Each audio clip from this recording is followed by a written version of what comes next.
Hello and WhatsApp guys, स्वागत है आपका मेरे यूट्यूब चैनल में। तो आज मैं आपके लिए लेकर आया हूँ एनास्टोमोसिस अराउंड एल्बो, जो कि अपर लिम्ब का टॉपिक है। तो जैसे मैंने आपको समझा दिया था एनास्टोमोसिस अराउंड स्कैपुला में कि एनास्टोमोसिस जरूरी क्यों है, तो वैसे ही सेम पॉइंट इधर भी अप्लाई होगा कि एल्बो के अराउंड क्यों जरूरी है।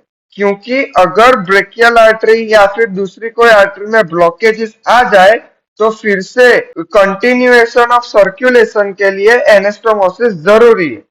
तो हम देखेंगे कि ये बुक में जो डायग्राम दिया है तो ऐसे कंफ्यूज हो जाते हैं कि कौन सी ब्रांच है और कैसे एनास्टोमोसिस हो रहा है, कौन सी साइड हो रहा है और कौन सी आर्टरी के बीच में हो रहा है। तो इसके लिए फिर से हम मास्टर डायग्राम देखेंगे कि मास्टर डायग्राम में कैसे उसकी इंडिविजुअल ब्रांचेस दिखाई गई है और वो एक दूसरे से एनास्टोमोसिस कर रही है। तो उसके लिए हमें सबसे पहले देखना पड़ेगा कि ब्रेकियल आर्टरी की ब्रांचेस कौन कौन सी है।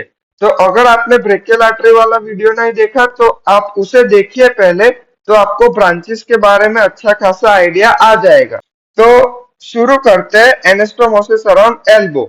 तो ये जो ब्रेकियल आर्टरी जो है, ये ब्रेकियल आर्टरी उसकी जो ब्रांच है प्रोफंडा ब्रेकाई आर्टरी, वो दो ब्रांचेस दे रही है, एंटीरियर डिसेंडिंग आर्टरी और पोस्टीरियर डिसेंडिंग आर्टरी। और ब्रेकियल आर्टरी जो है वो खुद एक पीछे अल्नर ब्रांच दे रही है, तो उसका नाम है सुपीरियर अल्नर कोलेट्रल। और अल्ना बोन की साइड ही उसके नीचे से एक ब्रांच दे रही है, उसका नाम है इंफीरियर अल्नर कोलेट्रल। तो ये जो ब्रेकियल आर्टरी की ब्रांचेस है वो एनास्टोमोसिस कर रही है किसके साथ, तो ये ब्रेकियल आर्टरी जो है वो क्यूबाइटल फोसा में रेडियल और अल्नर आर्टरी में डिवाइड कर रही है।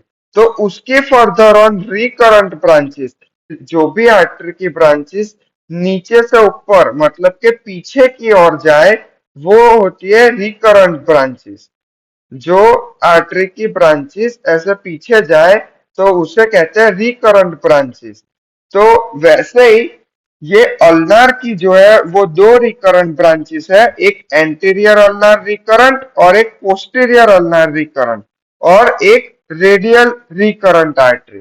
तो ऐसे रेडियल और अल्नार आर्टरी की कुछ तीन ब्रांचेस है जो एनास्टोमोसिस करेगी ब्रेकियल आर्टरी की ये ब्रांचेस के साथ। तो कौन सी आर्टरी किसके साथ एनास्टोमोसिस कर रही है वो अब हम देखेंगे। तो पहले अगर बात करें सुपीरियर और इंफीरियर अल्नर कोलेट्रल की, तो ये जो सुपीरियर अल्नर कोलेट्रल है वो जैसा मैंने आपको बताया था कि ऐसे पीछे की साइड ऐसे रन करेगी।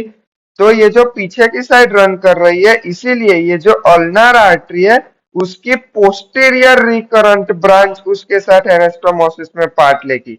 ये देखिए पोस्टीरियर अल्नर रिकरेंट वो एनास्टोमोसिस करेगी सुपीरियर अल्नर कोलेट्रल के साथ। अब हम इंफीरियर अल्नार कोलेट्रल की अगर बात करें तो इंफीरियर अल्नार कोलेट्रल ऐसे आगे की साइड जा रही है। तो ये जो इंफीरियर अल्नार कोलेट्रल है वो एनास्टोमोसिस करेगी एंटीरियर अल्नार कोलेट्रल के साथ। क्यों? क्योंकि ये वाली ब्रांच आगे जा रही है, इसीलिए अल्नार आर्टरी की anterior recurrent branch inferior ulnar collateral के साथ एनास्टोमोसिस करेगी। अब अगर प्रोफंडा प्रेकाई की बात करें मतलब के रेडियल साइड की बात करें, तो ये जो पोस्टीरियर डिसेंडिंग आर्टरी है जो कि प्रोफंडा प्रेकाई की ब्रांच है, वो पीछे साइड जाकर रेडियल रिकरेंट मतलब के रेडियल आर्टरी की रिकरेंट ब्रांच के साथ एनास्टोमोसिस कर रही है। पोस्टीरियर डिसेंडिंग आर्टरी, ये दोनों एक दूसरे के साथ एनास्टोमोसिस कर रहा है। अब अगर एंटीरियर डिसेंडिंग आर्टरी की बात करें तो ये जो एंटीरियर डिसेंडिंग आर्टरी है वो इंटरओसियाई रिकरेंट आर्टरी मतलब के ये दो बोन्स के बीच रेडियल और अल्नर बोन के बीच इंटरओसियाई आर्टरी रन कर रही है। ये दो बोन्स के बीच एक आर्टरी रन कर रही है जिसका नाम है इंटरओसियाई आर्टरी। तो ये जो इंटरओसियाई आर्टरी है उसकी भी रिकरेंट ब्रांच मतलब के पीछे की साइड रन कर रही है उसकी जो ब्रांच, इसीलिए रिकरेंट आर्टरी। तो ये जो इंटरओसियस रिकरेंट आर्टरी है वो एनास्टोमोसिस करेगी एंटीरियर डिसेंडिंग आर्टरी के साथ, जो कि प्रोफंडा ब्रेकाई आर्टरी की ब्रांच है। तो अब हम इसे ही समझेंगे बुक वाले डायग्राम में कि बुक में कैसे दिया है। तो आप देख पा रहे होंगे, ये देखिए प्रोफंडा ब्रेकाई आर्टरी, उसकी दो ब्रांचेस, पोस्टीरियर और एंटीरियर डिसेंडिंग ब्रांच। ये जो पोस्टीरियर वाली है वो रेडियल रिकरंट के साथ एनास्टोमोसिस कर रही है, ये देखिए। और ये जो एंटीरियर वाली है वो इंटरओसियाई रिकरंट के साथ एनास्टोमोसिस कर रही है। ये एंटीरियर वाली इंटरओसियस के साथ, ये एंटीरियर में इंटरओसियस वाली के साथ। और अब अगर ब्रेकियल आर्टरी की ब्रांचेस की बात करें तो ये देखिए, ये है सुपीरियर अल्नर कोलेटरल, जो कि पोस्टीरियर, ये वाली है पोस्टीरियर अल्नर रिकरंट के साथ एनास्टोमोसिस करेगी, ये देखिए ये वाली। और अगर इंफीरियर अल्नर कोलेटरल की बात की जाए तो वो एंटीरियर अल्नर कोलेटरल के साथ एनास्टोमोसिस में पार्ट लेगी, ये देखिए इंफीरियर अल्नर कोलेटरल और ये एंटीरियर अल्नर रिकरंट। तो ये दो एक दूसरे के साथ एनास्टोमोसिस करेंगे। तो अब हम इसे 3D में भी देख लेते हैं कि 3D में कैसे दिखता है, कि याद रहे कि ये आपको दिख रही होगी, ये वाली जो आर्टरी है वो ब्रेकियल आर्टरी है।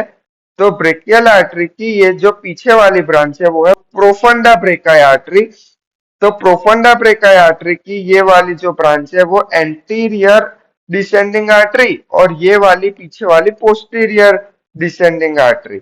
तो मैं आपको दिखा देता हूं कि ये रेडियल आर्टरी है, ये वाली, उसकी ऐसे रिकरंट ब्रांच जाएगी पोस्टीरियर वाली के साथ, और ये जो इंटरओसियाई है उसकी ऐसे रिकरेंट ब्रांच जाएगी एंटीरियर वाली के साथ। अलग कलर से दिखा लेते हैं, ये जो इंटरओसियाई वाली है वो एंटीरियर के साथ जाएगी, और ये जो रेडियल की रिकरेंट है वो ऐसे पीछे वाली, मतलब पोस्टीरियर डिसेंडिंग आर्टरी के साथ एनास्टोमोसिस करेगी।